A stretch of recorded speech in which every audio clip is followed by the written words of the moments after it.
Welcome back, everyone, for another super special bonus live episode of the Hired Geek podcast recorded here at EDUCAUSE in Nashville. Super excited to be having a lot of great conversations. You'll see and hear a lot of episodes coming through from folks part of the EDUCAUSE team, which is really exciting for me. Just really respect what you all do is, this convening, this community, and all the sort of professional development you offer to folks. Our conversation here primarily will be focusing on the 2026 top 10 trends. So we'll get to that, but kick us off as we usually do. If each of you, Mark and Crista, want to introduce yourselves, a little bit about what you do, and then we'll get to the rest of our conversation.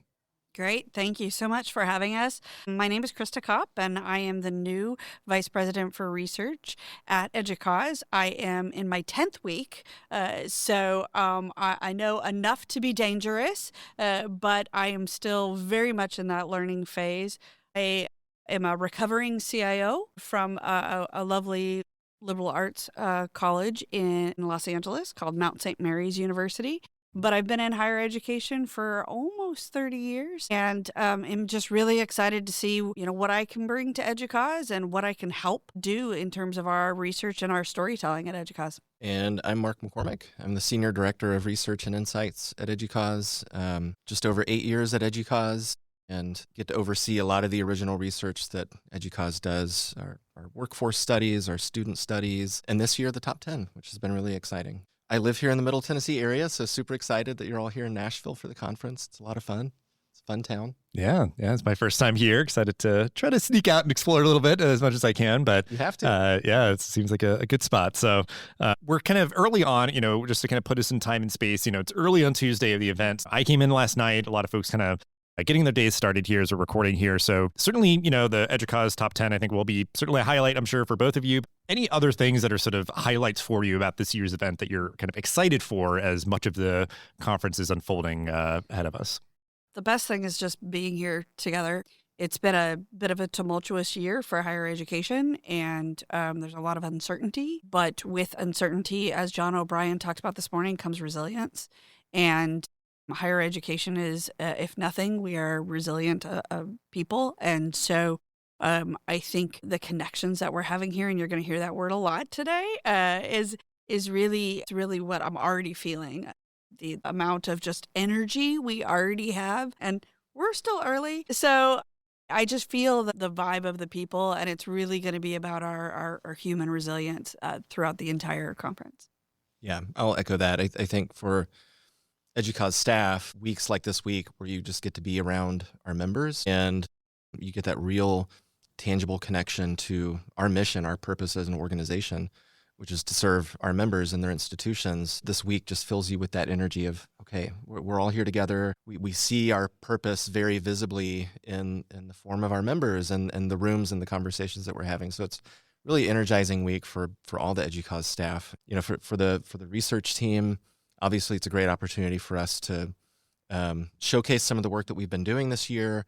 We have sessions on our student research, obviously the top 10. And so you'll see the EDUCAUSE research team here and there hosting sessions, participating in sessions. Just a great opportunity to take our content in published form and translate that into a conversation, interaction with our members. So that's a lot of fun, too. Yesterday, I got to spend the day with strategic corporate partners, as well as leaders across higher education institutions. And I can just tell you the energy was incredibly high, like where people are, again, trying to find those connections of how do we do this better? How do we do this more efficiently? How do we do this leading with that human edge? But really the discussions in there were so deep and so great. Just the energy was palpable in the room. Yeah, and I appreciate you mentioning that too, because I think, those are some of the insights that some folks miss is that this is kind of the big launch date. A lot of people are coming in for this, but there are sort of the pre-conference and different sort of more executive level or sort of just the things that happen, sort of folks are kind of opting into specifically to have those types of conversations and dialogues that you're talking about. So I think, it's, I think a moment where thankfully, that resiliency is manifesting in the sense of meeting these challenges head on or, looking at them as opportunities, or even that idea of sometimes sort of constraints kind of breed creativity, the idea of okay, if we're, dealing with these sort of headwinds or whatever, we need to be just thinking about how we can be that much more effective and efficient with sort of the resources that we do have, and that you do need to be that much more scrutinizing or kind of thinking critically about like, what is our strategy? How are we going to adapt and be flexible for this moment where, it's everything from kind of learner demands and preferences to other sort of external factors and stuff. So, and I love that, Dustin. I mean, look, budget crises are fantastic at helping people thinking creatively, right? We look at all of the wonderful things that came out of COVID, right? Like we don't talk about it as a I mean, it was a challenge, and higher education met it. So, yeah. And I think doing it here, or at least like having sort of the camaraderie, like this idea of like, okay, we had to like endure all this and like empathizing with sort of the difficulty of change and everything else. It's like, that idea of honoring what sort of was born out of things, or being able to kind of like, at least kind of like, vent in community or whatever. Like it's the idea of like community. There's so much, there's so much positive to being in community with folks who kind of, have gone through something similar together and whatever. And then, like using that as sort of like kind of this swell to then kind of further motivate and inspire you through, any kind of number of means of, the keynote speaker, the social happy hour you went to kind of talk shop, or like kind of going around the show floor. So a lot of reasons to sort of try to kind of take heart, to take on these challenges and everything, and sort of, I think, kind of capture everything, what's going on. I think it is helpful for folks to always kind of be looking to these sort of like top 10 lists and trends and whatever, because it could be like people, could have, you put them to task, maybe guessed and sort of maybe gotten, certain things kind of right of what other folks are kind of also seeing. So Mark, if you want to kind of kick us off of just sort of, Sure. The top 10 list is coming out, this week as part of the event. What sort of is part of that list, which kind of stood out to you, and how you hope folks are kind of taking cues, I guess, from this top 10 list? Yeah. So obviously we're going to count down the whole list, so you'll get to see all 10 items. And I think each one is a little gem that you can look at and dig into. But one of our tasks in putting the report together is to look at all 10 together. How do they hang together to tell us a cohesive story about where higher ed is going and what our technology leaders are focused on right now? And for me, it really is this idea of making connections. And there are two dimensions to that. There are the connections that our technology leaders are fostering across the institution, in the form of finding points of agreement, alignment, standardization. Let's pull the institution together and agree on how we're going to move forward. But then there are those connections we're making with each other. And you see the technology leader becoming a listener, a partner, a relationship builder. How can we connect with individual units, individual teams, and stakeholders, and support them with the capabilities they need through some of these awesome tools that we have to thrive and be successful in what they're trying to accomplish. Yeah. So we're calling those the collective will and individual capabilities. And so you'll see as those come to fruition throughout the whole list. But the interesting thing too about the collective will goes back to what we were just talking about at the conference. The collective will in the top 10 report really shows up at an institution, how the collective will is moving through that. But what we're seeing here at the conference already is that there is this collective will as higher education to help each other out and to be that connected place as well. So it really ties not only what we were seeing at the top 10 level, but also what's happening here. Yeah, and we'll have the list for folks to check out in detail in the episode description. But I mean, like what stood out to me, just some of the words to kind of tease, collaborative, human, insights. Like it's that idea of like this blending of like how can people be kind of augmented, optimized, kind of being more efficient and effective and stuff. Because I think it is that idea of a lot of where I've been seeing the conversations around AI in particular. I think it's just this sort of like a focal point is that idea of like, how do you keep the human in the loop? It's like what everybody kind of is saying, like, hey, yeah, people have these like, sort of worries about everything just being automated or offloaded or whatever else.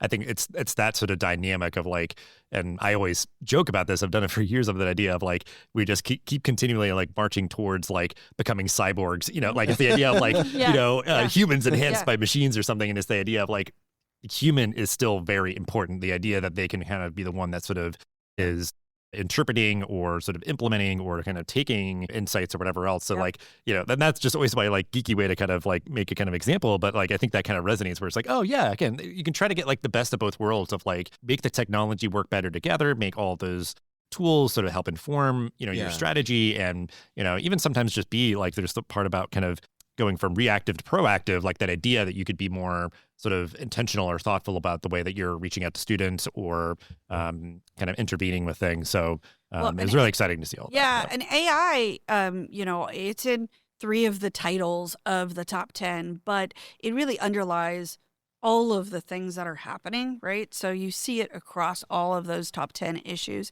But again, it's not just how is the technology being infused in all these areas, it's how are the humans using the technology. And I think that's really what came across loud and clear. Yeah, I think there's still hear from the interviews we conducted, the survey responses we got. People are still very aware of the lines that we're trying to draw. How far do we want to go with some of these technologies, and where do we still want to hold on to our values as an institution in our use of these technologies? And so you hear them talking about things like, we still want to be able to make connections with our students. We want to be able to make connections with each other. We don't want some of these technologies or tools to replace some of those things that are really important to us. So I think there's that awareness of how can we find that healthy balance and using it to help reimagine our work or do our work more efficiently, but not lose our heart or our soul in the process of who we are. Yeah. And I think there's just always been that existential crisis. And I think, maybe it's even kind of furthered in higher education, like just education in general is a very human thing. Like it's just a person trying to help another person figure out how to do something, whatever. And it's like the most simplest, distilled down version. But so I think we're, that much more sensitive to it maybe than other industries or sort of spaces might be. But even just another word, I think that idea of like that sort of like specific words or energies or vibes or whatever in this list, like literacy, like I think that idea of people kind of getting better AI literacy and everything, it is a very important thing to kind of ground us, because for me, like observing these sort of existential crises as they've like come up even just in my professional career, whether it's like, people worrying about, social media, whatever else. And it's like, they're all having their impacts, but it's like, then kind of channeled to where people then still find really meaningful communities and in-person sort of gatherings through this. So it's like that idea of like, okay, technology can galvanize or be the catalyst for, higher impact kind of outcomes. And I think it is required for us to like make that happen, like to kind of like, embed that in it versus it just being like a foregone conclusion of like, okay, well, AI is just going to take over everything. We're all just going to be subservient to it and whatever, or everyone's like, hey, well, hold on. Well, I think we could, make the future that we want, being really thoughtful about all these things and, kind of embedding literacy into like how we all kind of navigate it. Yeah. You said a word earlier, intentionality, I think is a big deal. And you see that focus in the list and in the report. I think we are at a moment where we can be very purposeful and intentional about what we do now and how we move forward. So I think that's the good news, right?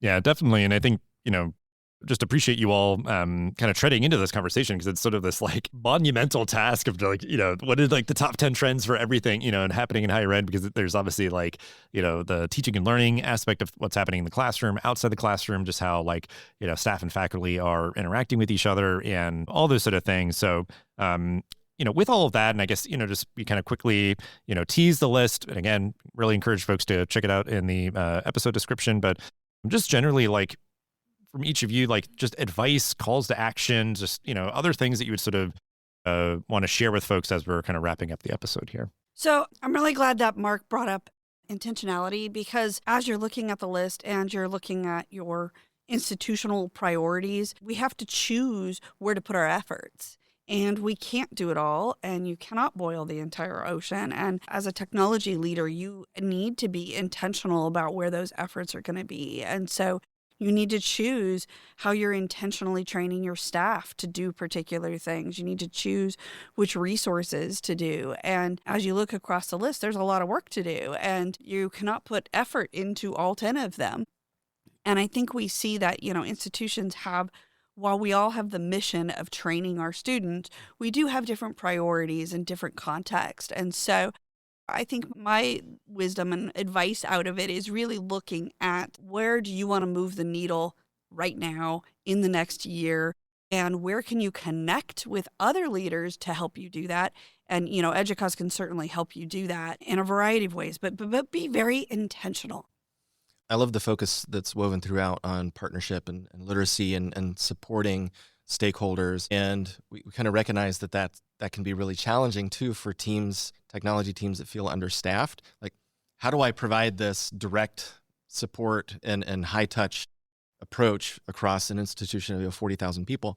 So there were some interesting ideas in there around things like forming AI or data literacy communities of practice that are embedded in different functional units or across the institution, identifying AI or data champions or ambassadors that you can embed across the institution. So some really neat things that institutions are doing to distribute the effort, to spread engagement, and help build that culture from the ground up so that it's not all on the shoulders of our technology teams who are feeling so overwhelmed and understaffed and overextended right now. Some specific examples and use cases that we call out in the report that are interesting. Yeah, I think, really important to start somewhere. Maybe the kind of informal pieces, the cultural pieces are obviously very important, as much as sort of if you're making a big formal investment into a particular tool or something, it's like, because I guess it's just even that idea of like everything is like more complex than I think we tend to want it to be, of just being like AI good, AI bad, or whatever, like Right. It's the idea of like, well, it's upon us again to like bring intentionality into this, be kind of scrutinizing, kind of be kind of critical, thinking critically about how are we integrating things. And I think, I'm just excited for, I guess, this moment, because it's very refreshing, I guess, to see that there's so much kind of conversation around the sort of blending of human and technology and sort of, how we can kind of get the best of both worlds. So I'm hopeful with that, and I appreciate both of you for, again, like, bringing these sort of insights to the community, and for being here, for doing this episode and this kind of quick teaser, because I know you have many more kind of conversations and kind of venues to talk about the top 10 trends, but grateful to be able to kind of help signal boost it out to the audience here this episode. Yeah, and we appreciate that. Appreciate This was great. This was a great conversation, and it is actually a really exciting moment. If we can look past some of the struggles, I think it's really a great time to be in higher education. Absolutely. Yeah. We'll have ways to connect with each of you and the report and EDUCAUSE and the episode description. But just have a great rest of the event. All right. Awesome. Thank you so Thank you. much.